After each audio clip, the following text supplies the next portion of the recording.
இந்த தேர்தலை பொறுத்த வரைக்கும் வெளிப்படைத்தன்மை அப்படின்னு சொல்லிட்டு அதுவே தனது தீர்ப்பில் சொல்லுகிறது இந்திய உச்சநீதிமன்ற நீதிபதிகள் சொல்றாங்க. டெமோக்ரஸில வந்துட்டு transparency in processes, electoral processes is very important அப்படின்ட்டு. இங்க எங்க டிரான்ஸ்பரன்சி இருக்குது, வெளிப்படைத்தன்மை இருக்கு சொல்லுங்க. ஏதாவது தேர்தல் ஆணையம் விளக்கம் கொடுத்துருதான்னு பாருங்க. இதுல இந்த செய்தியில ஏதாவது விளக்கம் கொடுத்துரு. Additionally, the number of registered voters in each Lok Sabha constituency and the assembly constituencies included in the Lok Sabha constituencies is also not available on the commission's website. யார் போட்டிருக்கிறது இதை? இவர் எதுவும் போட்டிருக்கிறாரு. ஒரு தொகுதியிலையும் வாக்காளர்களுடைய எண்ணிக்கை எவ்வளவு, சட்டப்பேரவையில எவ்வளவு, மக்களவையில எவ்வளவு பேர் வாக்களிச்சாங்கன்ற விவரமே இல்ல, எந்த விவரமே இல்ல. சும்மா பிரஸுக்கு மட்டும் சொல்லிட்டு பிரசாத் இருக்கிறாங்க. இதே நிலையில இவங்க வந்துட்டு இன்னும் 5 ஃபேஸ் நடத்தி முடிச்சுட்டு கவுண்ட் பண்ண போனாங்கன்னா எதற்காக இது நடக்குதுன்றதை நம்ம எப்படி புரிஞ்சுக்க முடியும்? இந்த கூடுதல் வாக்குகளை சொல்லுவாங்க. அப்படி பார்த்தா தமிழ்நாட்டில் வந்துட்டு குறைச்சு காட்டினாங்களா, அது எதுக்கும் அப்படின்னு அப்படி சொல்லதெல்லாம் இருக்கு. நாடு முழுவதும் பிஜேபி இப்படிதானே ஜெயிச்சாங்க அப்படின்னா அப்ப அவங்க தமிழ்நாட்டில், கர்நாடகா, கேரளால எல்லாம் ஜெயிச்சிருக்கலாம் அப்படின்னு. அதை நான் சொல்றது எல்லா இடத்துலயுமே ஒரே நேரத்தில் திருடுவான், மாட்டிக்க மாட்டான். அவனுக்கு வசதிப்பட்ட இடத்துல அவன் திருடிட்டு போவான். இதெல்லாம் விழிப்புணர்வு உள்ள மாநிலங்கள் அந்த அளவு ஓட்டம் விடாத இடத்துல வந்து திருடுத்தனம் பண்ணுவான். அப்ப இங்க பிஜேபி 10 இடங்களில் வென்றது அப்படின்னு வருது. யாராவது நம்புவீங்களா? அரக்கல் எடுத்துட்டு அடிக்க போட மாட்டீங்க.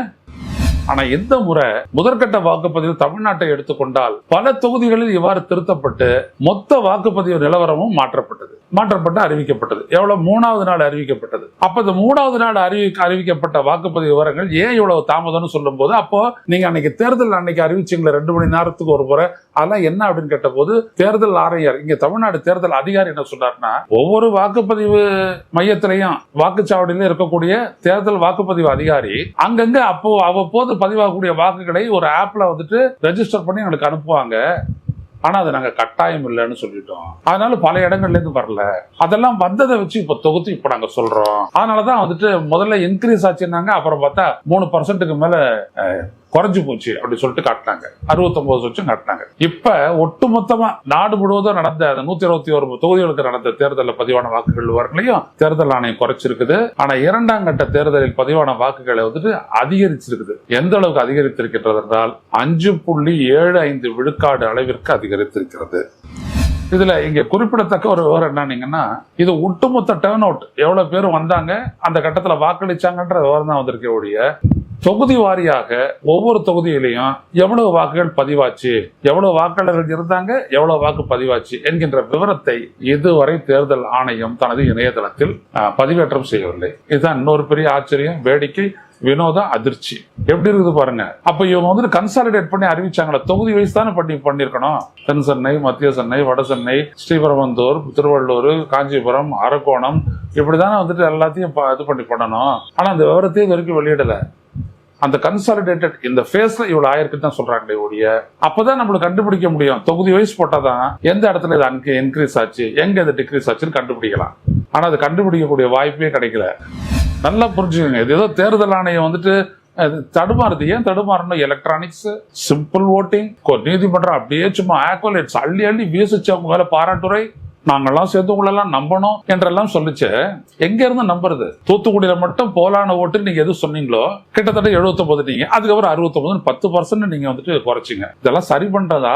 எதுக்காக கூட்டி காட்டப்பட்டது, பிறகு எதற்காக குறித்து காட்டப்படுகிறது? இங்க எதற்காக முதலில் ஒரு கணக்கு காட்டப்பட்டது, இப்பொழுது கூட்டி காட்டப்படுகிறது? ஒரு கான்ஸ்டிடியூன்சிக்கு இந்த மாதிரி ஒரு 5-6% ஓட்டுன்றது எவ்வளவு வரும் தெரியுங்களா? இப்போ ஒரு 8 லட்சம் ஓட்டு போலா இருக்குன்னு வச்சுக்கோங்க ஒரு கான்ஸ்டிடியூன்சில, நாடாளுமன்ற தொகுதியில. அங்க இந்த மாதிரி 6% 8 48,000 ஓட்டு அந்த தொகுதியில வந்துட்டு வித்தியாசம் காட்டும். இங்க 10,000 ஓட்டு, 5,000 ஓட்டு, 5,000 ஓட்டு, 2,000 ஓட்டுல எல்லாம் வந்துட்டு வெற்றி தோல்வி நிர்ணயமாகக்கூடிய இந்த தேர்தல்ல இதுல யாரு ஜெயிச்சா யாரு தோத்தான்னு யாருக்கு தெரியும்? Karim's biryani paradise at liberty and catering services, கோடம்பாக்கத்தின் அறுசுவை அடையாளம்.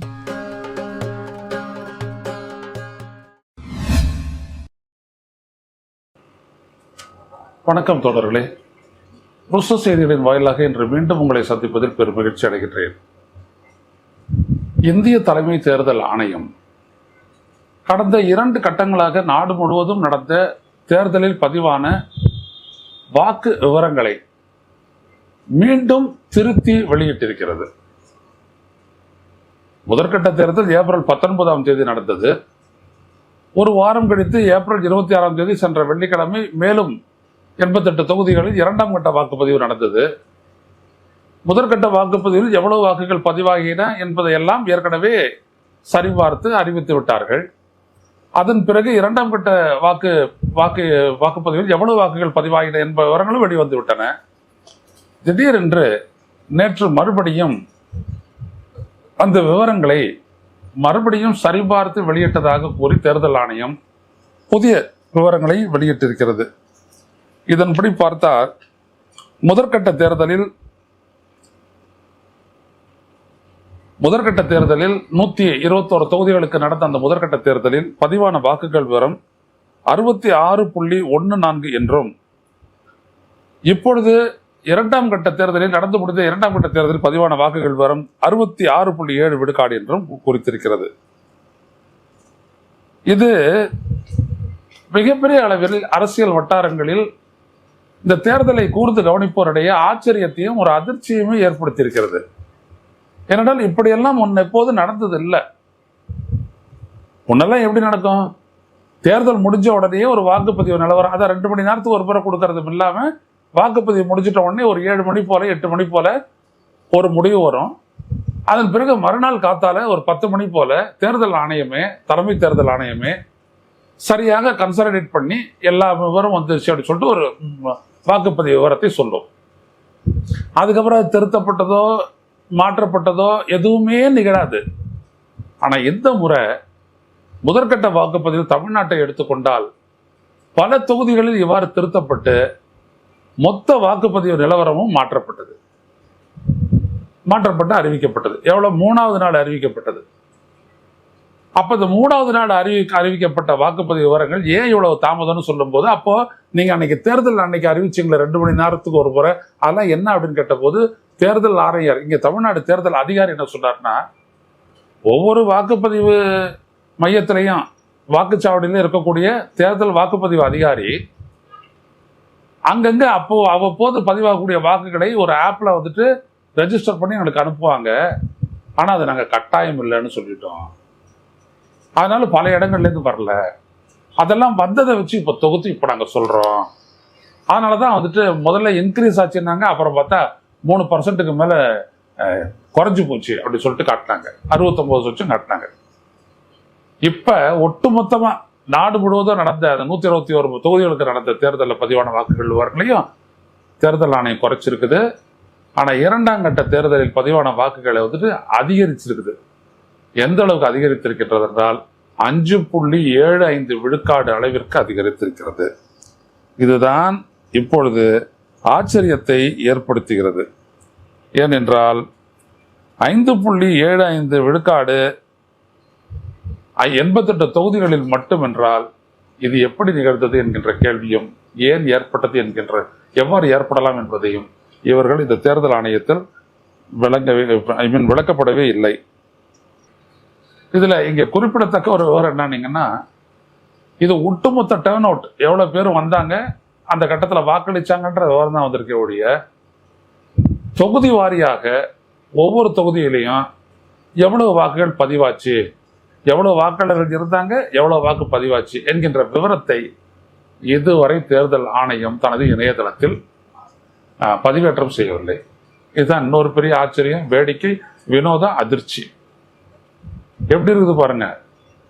அப்ப இவங்க வந்துட்டு கன்சாலிடேட் பண்ணி அறிவிச்சாங்களா? தொகுதி வயசு தானே பண்ணியிருக்கணும்.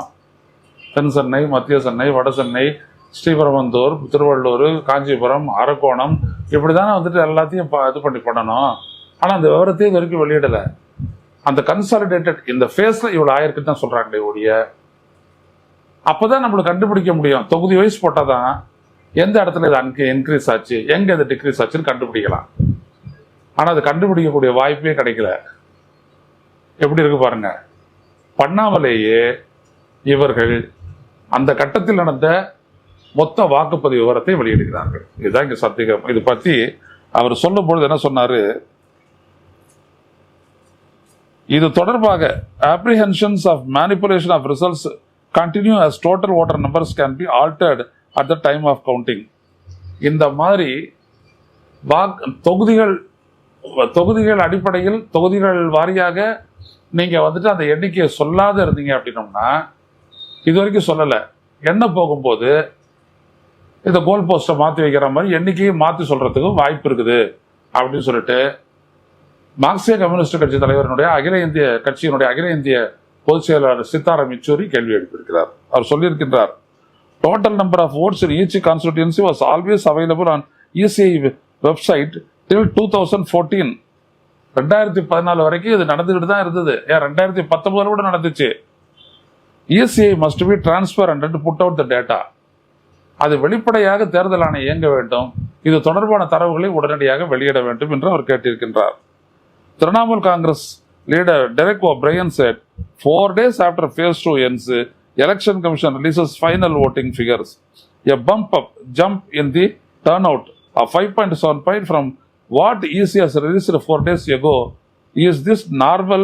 What I am missing here? இங்கே நான் தவற விடுவது என்ன, இது சாதாரணமானதா என்று அவர் கேள்வி எழுப்பியிருக்கிறார். இதுதான் இங்க ரொம்ப முக்கியம்.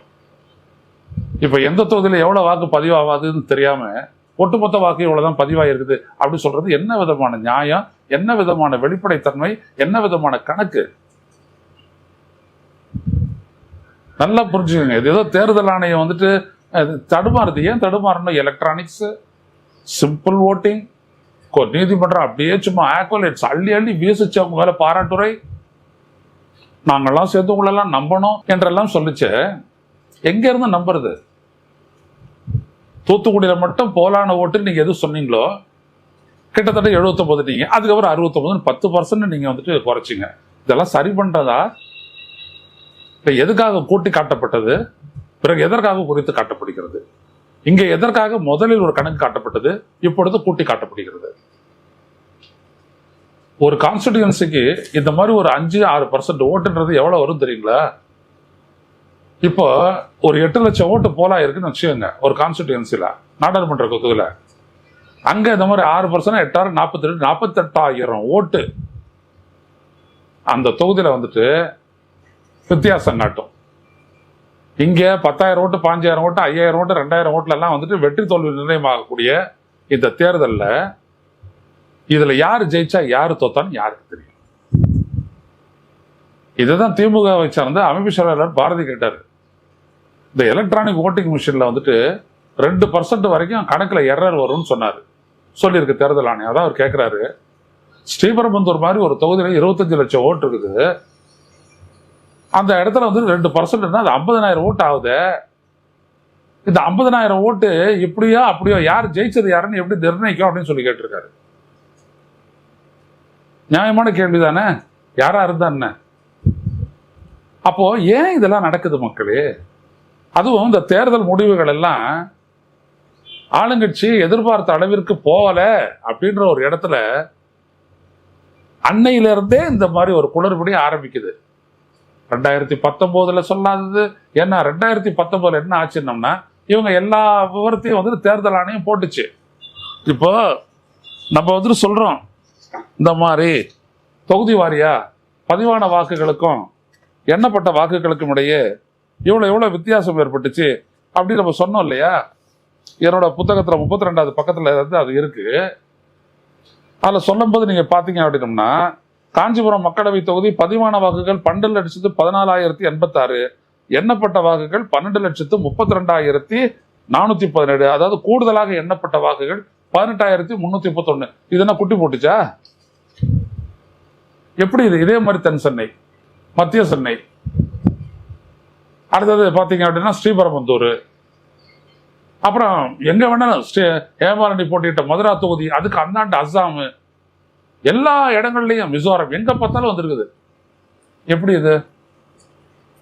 வாக்குப்பதிவு நடக்குது, மெஷின் எடுத்துட்டு போயிட்டு ஸ்ட்ராங் ரூம்ல வச்சு போட்டுறாங்க, 3 அடுக்கு பாதுகாப்பு, க்ளோஸ் சர்க்யூட் கேமரா எல்லாத்தையும் வச்சாச்சு. அங்கங்க ஆட்களை வச்சுட்டு கவனமா பாத்துக்கிறாங்க. அதுக்கு எப்படி அது என்ன இங்கு பெற்றாது? அப்படியெல்லாம் வச்சிங்க அப்படின்னா அது குட்டி போடுறதுக்கு போட்டு குட்டி போடுமா? இல்ல வாக்கு மிஷின் குட்டி போடுதா? இவிஎம் எது வேணாலும் நடக்கிற இந்த இந்தியாவில் இதுதான் நடக்காது. அப்படியாது இப்படித்தானே 373 தொகுதியில வந்துட்டு வித்தியாசம் இருக்குன்னு சொல்லிட்டு வழக்கே போட்டது. ஆனா வழக்கு விசாரிக்கல உச்ச நீதிமன்றம். அது வசதிக்கு அது எது செய்யும்? ஒருவேளை அவங்க சொல்றாங்க போல அதெல்லாம் ஒன்றும் முக்கியம் இல்லை ஜனநாயகத்துல, நீங்க உங்க வேலையை பாருங்கன்னு சொல்றாங்க போல அவங்க அதை விசாரணைக்கே எடுத்துக்கல. என்ன அர்த்தம்? எப்படி இந்த வித்தியாசம் வந்துச்சுன்ற இந்த விளக்கமே கொடுக்கப்படலை. இந்த நிலையில் தான் இந்த முறை இப்படியெல்லாம் நடக்கிறது. இது ஏதோ தேர்தல் ஆணையத்துக்கு ஏற்பட்ட ஒரு அதாவது தொகுறது நீஜர்க்கு ரியாக்ஷன் கிடையாது. நீஜர்க்கு ரியாக்ஷன்னா வடிவல் மொழியில் சொல்லணும்னா பில்டிங் ஸ்ட்ராங் தான், பேஸ்மெண்ட் வீக் அப்படி சொல்லக்கூடிய தொடர்நடிக்கைத்தனம் கிடையாது. இது வேற ஏதோ. ஏன்னா இதுல எதுவுமே எல்லாம் எலக்ட்ரானிக்ஸ். அவங்க வந்துட்டு 13C படிவத்தில் ஒவ்வொரு வாக்குச்சாவடியில இருந்து உங்களுக்கு கணக்கு வரப்போகுது. அதை நீங்க சம்மப் பண்ணி நீங்க கொடுக்க போறீங்க. அதுல எப்படி ஆல்ட்ரேஷன் வரும்ன்றனா? சரி வந்துச்சு, ஏன் அதை வந்துட்டு நீங்க தேர்தல் ஆணையத்தில் வெளியிடல? தேர்தல் ஆணைய இணையதளத்துல ஏன் வெளியிடல? நாளைக்கு தொகுதி வாரி எண்ணிக்கை என்னன்னு தெரிஞ்சுக்கிட்டு போயிட்டு அங்க உட்கார்றது. ஏன்னா 17C இவங்க அனுப்புறாங்கன்னா அங்க தேர்தல் முகவர்கள், அரசியல் கட்சியோட முகவர்கள்கிட்ட இருக்கும் அந்த விவரம். ஒரு மிஷின் எடுத்தாந்து வைக்கும் போது இப்படி சொல்லுவாங்க, கணக்கு போட்டு பார்ப்பாங்க மொத்தமா சரியா இருக்கா, டிஸ்பிளே டோட்டல் ஓட்ஸ் டிஸ்பிளே சரியா இருக்கா, இங்க சரியா இருக்கான்னு பார்த்துட்டு. இதெல்லாம் எப்படி கணக்கு பண்றது? இப்போ எதுவுமே புரியல மக்களே. ஆனா ஒரு நாளும் இவரெல்லாம் இந்த பத்திரிகைலாம் உங்களுக்கு தெரியும், எல்லாரும் ரொம்ப சப்போர்ட்டா தான் பேசிட்டு இருந்தாங்க. இப்பதான் அவங்களுக்கே ஆச்சரியமா இருக்குது. Total turnout data update without total voter count of constituency leads to a row என்று அவங்களே தலைப்பு போட்டிருக்கிறாங்க. இதான் ரொம்ப ரொம்ப முக்கியம். பலர் கிடையாது, சிலர் இந்த நாட்டில் உச்சநீதிமன்றம் அளித்த தீர்ப்பு எல்லாத்துக்கும் முற்றுப்புள்ளி வைத்து விட்டது. இந்த உண்மைக்கு, நாணயத்திற்கு, இதுக்கெல்லாம் வந்துட்டு முற்றுப்புள்ளிலாம் யாரும் வைக்கவே முடியாது. இந்த தேர்தலை பொறுத்த வரைக்கும் வெளிப்படைத்தன்மை அப்படின்னு சொல்லிட்டு அதுவே தனது தீர்ப்பில் சொல்லுகிறது இந்திய உச்சநீதிமன்ற நீதிபதிகள் சொல்றாங்க. டெமோக்ரஸில வந்துட்டு transparency in processes, electoral processes is very important அப்படின்ட்டு. இங்க எங்க டிரான்ஸ்பரன்சி இருக்குது, வெளிப்படைத்தன்மை இருக்கு? சொல்லுங்க. ஏதாவது தேர்தல் ஆணையம் விளக்கம் கொடுத்துருதான்னு பாருங்க. இதுல இந்த செய்தியில ஏதாவது விளக்கம் கொடுத்துரு. Additionally the number of registered voters in each Lok Sabha constituency and the assembly constituencies included in the Lok Sabha constituencies is also not available on the commission's website. யார் போட்டிருக்கிறது? இதை இவர் எதுவும் போட்டிருக்கிறாரு.